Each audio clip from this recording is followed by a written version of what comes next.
તો પાટીદાર સમાજના લોકોનો આરોપ એવો છે કે દાંડિયા રાસના ક્લાસીસને કારણે કેટલાક ખોટા તત્વો છે એ દીકરીઓને ભોળવીને ખોટા રસ્તા ઉપર લઈ જાય છે, એટલે દાંડિયા રાસના ક્લાસ નહીં ચાલવા જોઈએ। સૌરાષ્ટ્રના મોરબીની અંદર નવરાત્રિ પહેલાં જે દાંડિયા રાસના ક્લાસીસ ચાલતા હોય એનો એક વિરોધ કરવાનું ઝુંબેશ શરૂ થયું છે અને આ ઝુંબેશ શરૂ કરી છે પાટીદાર સમાજના લોકોએ।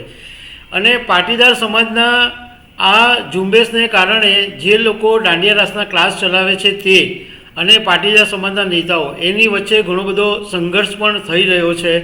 કારણ કે જે સંચાલકો છે દાંડિયા રાસના એમનું કહેવું એમ છે કે આ અમારી રોજગારી પર તરાપ છે। તો પાટીદાર સમાજના લોકોનો આરોપ એવો છે કે દાંડિયા રાસના ક્લાસીસને કારણે કેટલાક ખોટા તત્વો છે એ દીકરીઓને ભોળવીને ખોટા રસ્તા ઉપર લઈ જાય છે, એટલે દાંડિયા રાસના ક્લાસ નહીં ચાલવા જોઈએ। હવે આની અંદર ભાજપના નેતાઓ, પાટીદાર સમાજના નેતાઓ, ઉદ્યોગપતિઓ બધા ભેગા થઈ અને આ ઝુંબેશ ચલાવી રહ્યા છે।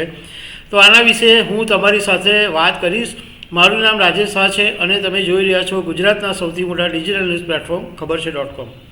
મોરબીની અંદર છેલ્લા કેટલાક દિવસોથી દાંડિયા ક્લાસનો વિરોધ જોરશોરમાં ચાલી રહ્યો છે અને પાટીદાર સમાજે આને એક ઝુંબેશ તરીકે ઉપાડી છે। કારણ કે પાટીદાર સમાજનું એવું માનવું છે કે જે દીકરીઓ દાંડિયા રાસના ક્લાસીસમાં જાય છે એમને ભોળવીને અમુક તત્વો ખોટા રસ્તે લઈ જાય છે, એટલે આવા દાંડિયા ક્લાસીસની અંદર ચાલતા દૂષણો બંધ થવા જોઈએ અને એના માટે દાંડિયા રાસના જે ક્લાસીસ છે એ બંધ કરવામાં આવી રહ્યા છે। અને આ જ ઝુંબેશની અંદર પાટીદાર સમાજના ઉદ્યોગપતિઓ, રાજકીય પક્ષના નેતાઓ, પાટીદાર સમાજના અગ્રણીઓ બધા જ ભેગા થઈને ઝુંબેશ ચલાવી રહ્યા છે।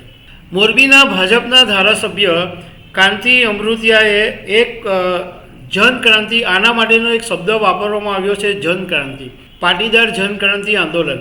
તો આ પાટીદાર જનક્રાંતિ આંદોલનના એક કાર્યક્રમની અંદર મોરબીના ધારાસભ્ય કાંતિ અમૃતિયાએ એવું કીધું કે આપણા સમાજના આગેવાનોને કેટલાક લોકો લુખ્ખા કહે છે। તો આવું જે લોકો લુખ્ખા કહેતા હોય આપણા સમાજના લોકોને, તો એને જઈને તમે મારી આવજો, એની તોડફોડ કરી આવજો। હું બેઠો છું, કોઈના બાપની તાકાત નથી કે તમને આંગળી પણ અડાડી શકે। એ સિવાય કાંતિ અમૃતિયાએ સમાજને બીજી પણ એક સલાહ આપી કે ગ્રેજ્યુએટ થયેલા દીકરા દીકરીઓને રાત્રે 10 વાગ્યા પછી મોબાઈલ આપવો નહીં, એમની પાસેથી મોબાઈલ લઈ લેવા। કારણ કે રાત્રે 10 વાગ્યા પછી જે દીકરા દીકરીઓ મોબાઈલ યુઝ કરે છે તો એનો મતલબ એમ છે કે એ લોકો કાળા કામ કરે છે। મોરબીના પાટીદાર સમાજના નેતા મનોજ પનારાએ પણ એવું કીધું કે અમે દાંડિયા ક્લાસીસના સંચાલકોને બહુ પ્રેમથી પહેલાં સમજાવેલા કે આ ક્લાસીસ તમે બંધ કરી દો, પરંતુ એમણે તો અમારી વાત માનવાને બદલે પાટીદાર સમાજના નેતાઓની સામે પોલીસમાં અરજી કરી દીધી છે।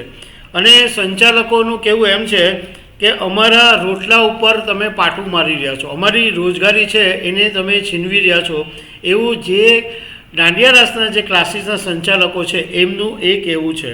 તો મનોજ પનારાએ કીધું કે અમે તમારા રોટલા પર પાટું નથી મારતા, અમે તો ધાર્યું લઈને માથામાં મારવાની પણ અમારી તો તૈયારી છે અને અમારી દીકરીઓની સામે કોઈ પણ આંખ ઊંચી કરશે તો અમે એના ટાંટિયા ભાંગી નાખીશું, એવી પણ મનોજ પનારાએ ચીમકી આપી છે। સાથે સાથે આ કાર્યક્રમની અંદર સમાજના લોકોને એક બીજી પણ વિનંતી કરવામાં આવી કે લોક ડાયરા જે થાય છે એની અંદર 5-5 લાખ રૂપિયા ઉડાવવામાં આવે છે। તો 5-5 લાખ રૂપિયા આવા ડાયરામાં ઉડાવવાને બદલે એ રૂપિયા તમે સમાજના લોકોને દાનમાં આપો અથવા સમાજ સેવા માટે વાપરો તો એ વધારે સારું છે। હવે મોરબીની અંદર આ દાંડિયા રાસના ક્લાસ બંધ થઈ જાય તો નવરાત્રિનો વિકલ્પ શું? તો એના માટે પાટીદાર સમાજે એક અલગ વિકલ્પની વ્યવસ્થા એવી રીતના કરી છે કે મોરબી કન્યા છાત્રાલય ખાતે ગરબાના ક્લાસીસ શરૂ કરવામાં આવ્યા છે, જેમાં માત્ર દીકરીઓને જ ગરબા રમાડવામાં આવશે, એમને તાલીમ માત્ર દીકરીઓને જ આપવામાં આવશે।